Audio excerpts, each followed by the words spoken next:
Hello, old foe. Toxic relationships, toxic situations. Almost everyone has found themselves in one of those situations. Like I just said, toxic relationships, toxic situations, things like that we all can relate to. But how do we get out of them? What attracts us to them? Why is the question. I'm going to be doing this is part one, just an introduction to it, but I will be definitely doing videos on this very topic. It's exactly as we say, very toxic. It's destructive. It's not progressive.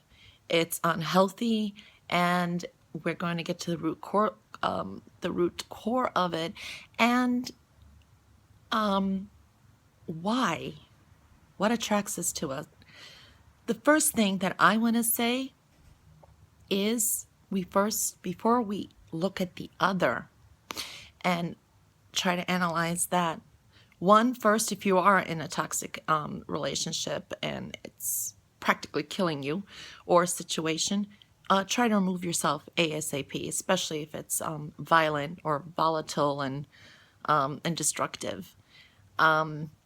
But what I want to say is, before we point fingers, before we call ourselves victims, I like to call us people who have survived this survivors, is looking deeply and analyzing yourself, ripping yourself to the core, and then putting together.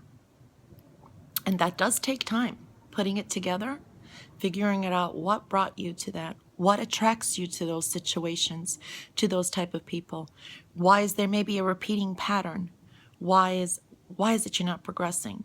Why is it you're constantly in these situations? Or if it's your first time, depends on what it is. Toxic relationship, toxic situations. So we will be discussing that in my next video about how to analyze yourself first. So, I know a lot of people relate to this. It's hit home to a lot of people. So, like I said, next video will be analyzing the self and how to go about that and getting yourself removed once and for all out of toxic situations and out of toxic relationships. So stay tuned. Until next week, we will be discussing how to purge that out of ourselves and analyzing ourselves first. We have to start with ourselves. Bye, guys.